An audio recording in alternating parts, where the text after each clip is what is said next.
ఈరోజు మన encounter news. నేను మీ కే విజయ భాస్కర్. ఒక్కొక్క బోటు 50 టన్నుల వెయిట్ ఉండే బోట్ని, అది కూడా ఏదైతే ఎవరైనా బోట్ ఉంటే ఆ బోట్ని జాగ్రత్తగా పెట్టుకుంటాం. అలాంటిది 3 బోట్లు ఒకటిగా కట్టి 11,40,000 క్యూసిక్స్ ఆఫ్ వాటర్స్ నదిలో వస్తూ ఉంటే అప్పుడు ఈ వదిలిపెట్టారు. ఇప్పుడు మాట్లాడుతున్నారు ఎట్టొచ్చాయో తెలియదని. ఈ 4 వచ్చి కౌంటర్ వెయిట్ అని కాలముకు మధ్య సపోర్టింగ్ కడతాం. అది కూడా 15 టన్నుల వెయిట్ ఉండే కౌంటర్ వెయిట్ నుంచి గుద్దాయి. ఆ హైట్కి వచ్చి గుద్దితే ఆ కౌంటర్ వెయిట్ 2గా విరిగిపోయే పరిస్థితికి వచ్చాయి 3 కాలమ్స్లో. అంటే మీరు ఊహించుకోవాలి, అదే కానీ కాలమును కానీ గుద్దుంటే ఈరోజు ప్రకాశం బ్యారేజీ మనం చూసేవాళ్ళం కాదు. అది కొట్టుకొని పోతే లంక గ్రామాలు ఏమవుతాయి, ఈ ప్రాంతం అంతా ఏమవుతుంది? కనీసం అలాంటి బాధ్యత లేకుండా చేసి ఆ రోజు ఇదే చేశారు. బాబాయిని చంపేసి గుండెపోటుగా చిత్రీకరించిన వాళ్ళు ఇప్పుడు బోట్లు వదిలిపెట్టి మాకు తెలియదనే పరిస్థితికి వచ్చారు. కనీసం ఓనర్స్ అనేవాళ్ళు ఆ బోట్లు క్లెయిమ్ చేయలేదు, వచ్చి కొట్టాయి. 3 రోజులు మనం మన పనుల్లో ఉన్నాం. చూసేదానికి వైఎస్ఆర్ కాంగ్రెస్ పార్టీ కలర్స్ ఉన్నాయి. అయితే ఒక్కడు కూడా మాట్లాడకపోతే ఆ నెంబర్లు తీసుకొని వెరిఫై చేస్తే వీళ్ళంతా కూడా వైఎస్ఆర్ కాంగ్రెస్ పార్టీ ఫాలోయర్స్. అదే మరిగా ఇదే బోట్లు ఈ దొంగ ఇసుక వ్యాపారాన్ని చేయడానికి వినియోగించిన బోట్లు ఇవన్నీ. అంటే మనం గుర్తుపెట్టుకోవాలి, నేరాలు ఘోరాలు చేసే దుర్మార్గులు ప్రజా జీవితంలో ఉండి ప్రజల జీవితాలను అతలాకుతలం చేసే పరిస్థితికి వస్తున్నారు.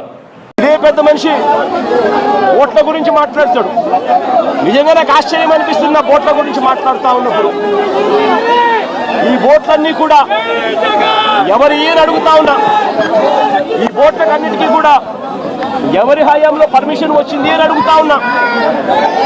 ఈ బోట్లన్నీ కూడా ఎవరి ప్రభుత్వం వచ్చిన తర్వాత 3-4 నెలల కిందట ప్రభుత్వం చంద్రబాబు నాయుడు గారిది వస్తే ఆ విజయోత్సవాలు చేసిన ర్యాలీలో ఈ బోట్లు వీళ్ళు లేరా అని అడుగుతా ఉన్నా. ఈ బోట్లలో ఉన్న వ్యక్తులు, ఈ బోట్లు గత 4 నెలలుగా చంద్రబాబు నాయుడు గారితో కలిసి ఇసుక దోపిడీలో చంద్రబాబు నాయుడు గారితో కలిసి ఈ బోట్ల ఓనర్లు వీళ్ళందరూ కూడా భాగస్వాములు అయినారు.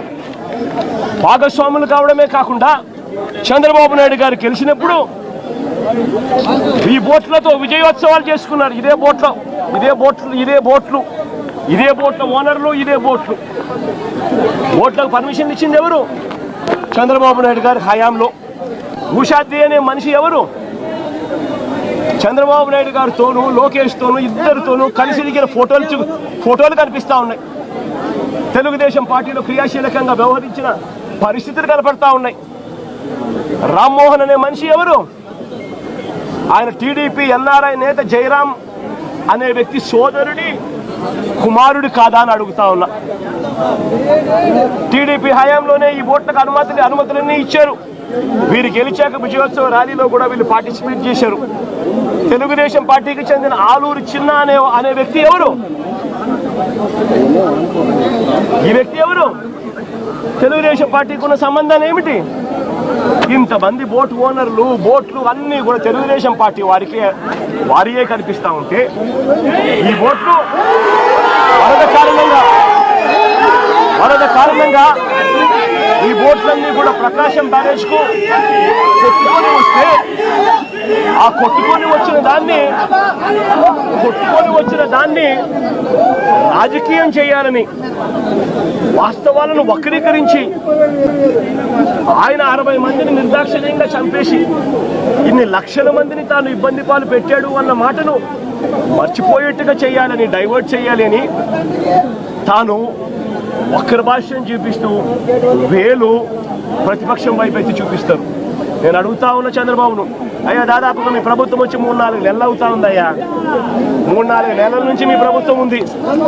3-4 నెలల నుంచి ఉన్న మీ ప్రభుత్వంలో ఏదైనా జరిగితే ఓనర్షిప్ తీసుకోవాల్సింది మీరు, ప్రజలకు క్షమాపణ చెప్పాల్సింది మీరు, ప్రజలకు తోడుగా నిలబడాల్సింది మీరు.